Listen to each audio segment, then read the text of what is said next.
今天呢，我们玩个大的，而且难度也比较高，叫一镜到底的长视频。那我们来看一下最后的效果。这个人物呢有各种各样的动作，而且呢我把这个难度也增强了，就是让他中间拿了一瓶雪碧。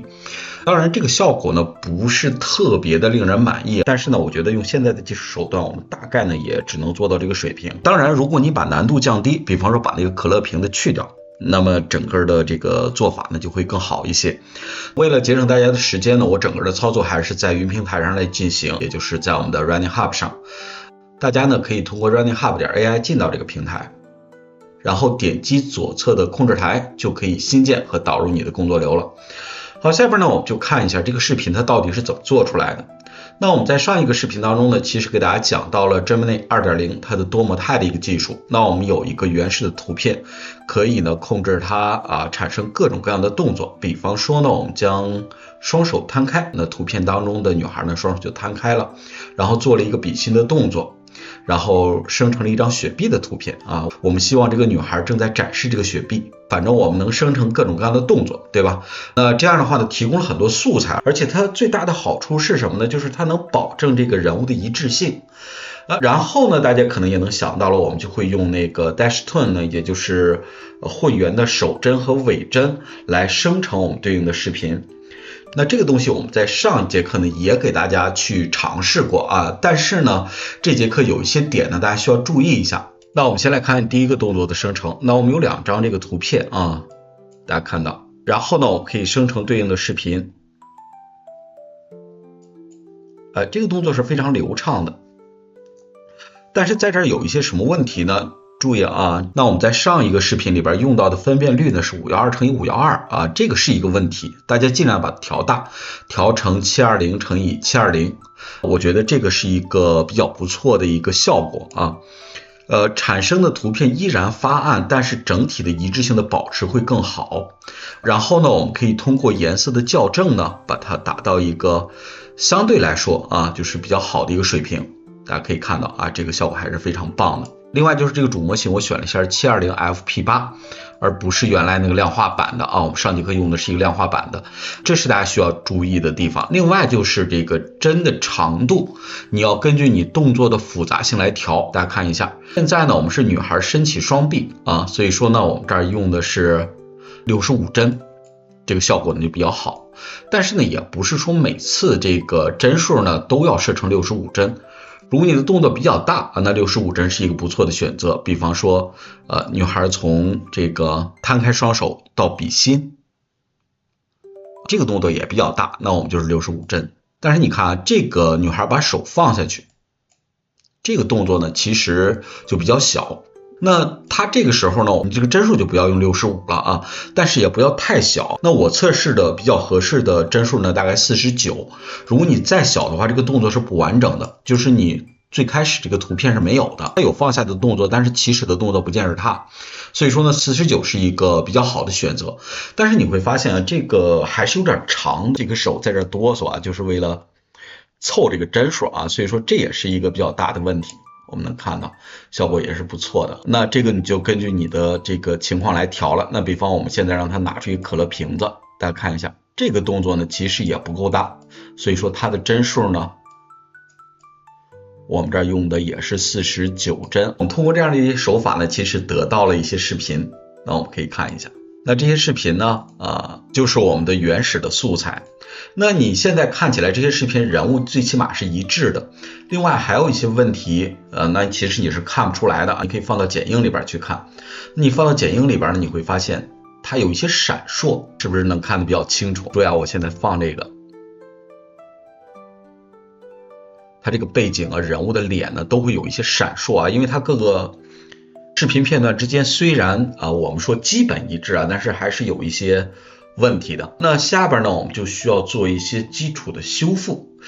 这个修复相对来说是比较麻烦的。另外我提一下，就是在剪辑里边呢，你需要把那些该加速的地方加速这个该剪的地方剪，该调整的地方调整，这个一些基本的操作是需要有的。我现在把它变成了复合片段，我现在把它放开，这个是你可能能看出来就是我有的时候是加了速的。你比方这个地方，他手放下去，它本来呢是65帧，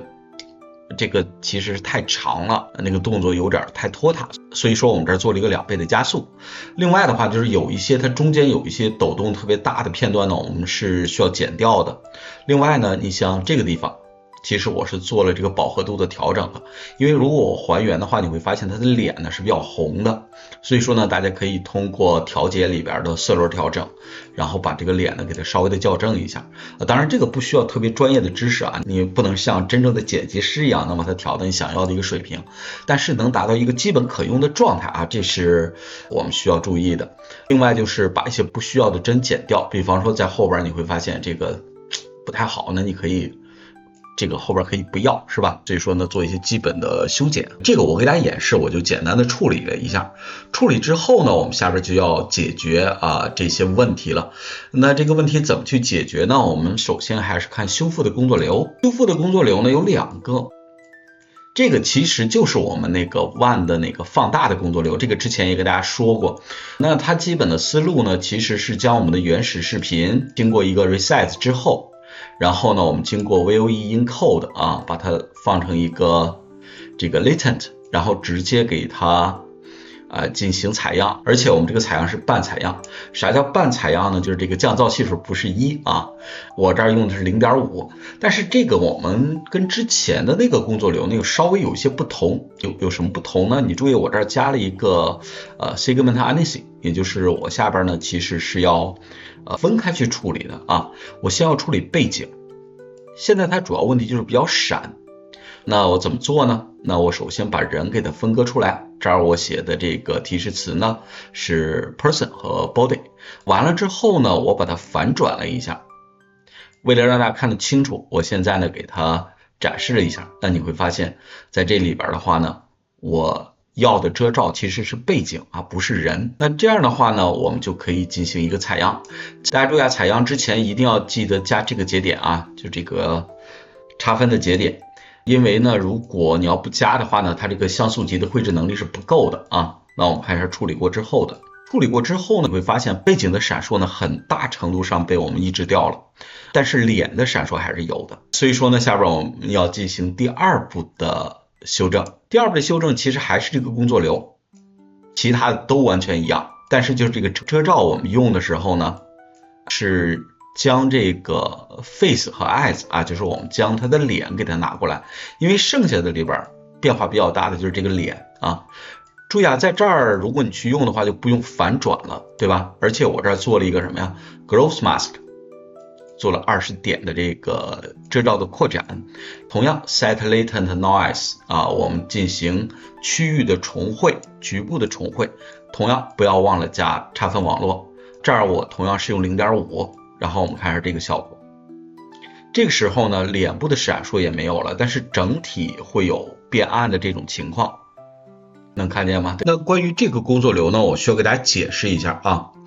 那之所以我处理的这么复杂，而不是对一个视频进行完全的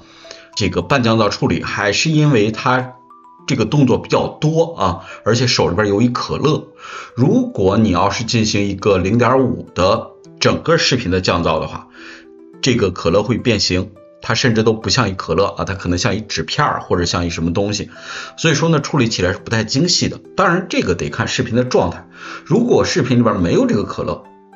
那你处理起来的话呢，其实要简单很多。所以说呢，这个就是不同的问题呢有不同的处理手法。另外你要注意，我这儿采用的是One的重绘的这个，它的好处是我可以将整个的视频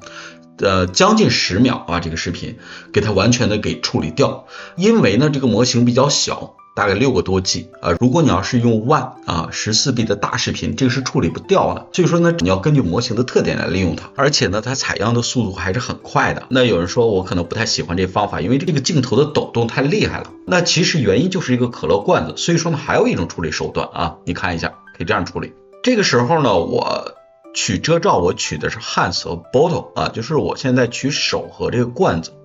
然后我把剩下的内容进行重绘。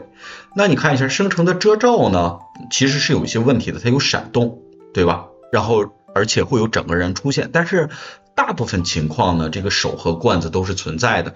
所以说呢，我们可以通过这样的一个反向的一个修复，然后来得到另外一个效果。你看一下，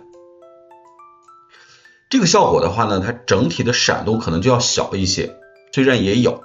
但是这个闪动的主要原因呢，来自于就是这个遮罩选的不准啊。如果你替换了更好的视频遮罩的这个选取方法，就可以得到更好的效果啊。那完了之后呢，其实你可以再进行一次放大，比方说用 Start Light 大家看一下，它整个的效果呢就会好很多。虽然这个屏幕的闪动还是有啊，但是呢相对来说的话就要好一些。另外如果你真正做的话呢，这个罐子还是需要处理的啊。你看这罐子其实还是有变形的。那有人说它老闪，这个怎么办？其实很简单，两种方法提供给大家。第一个，看具体形态，比方说现在这个背景是不变的嘛，你注意这儿只有一个人，他在略微的动，所以说你可以怎么办呢？拿一张图片给它剃掉，当然这张图片要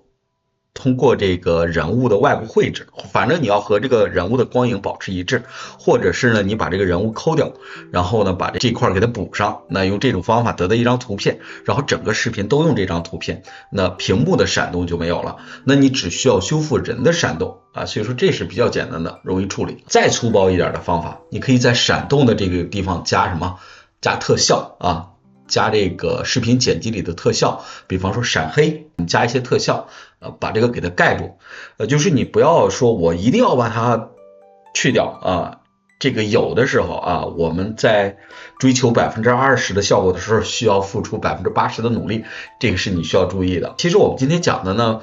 并不是一个具体的技术，或者说一个具体的工作流，那是给大家讲一个思路和方法，要根据不同的问题去分析和处理我们的视频。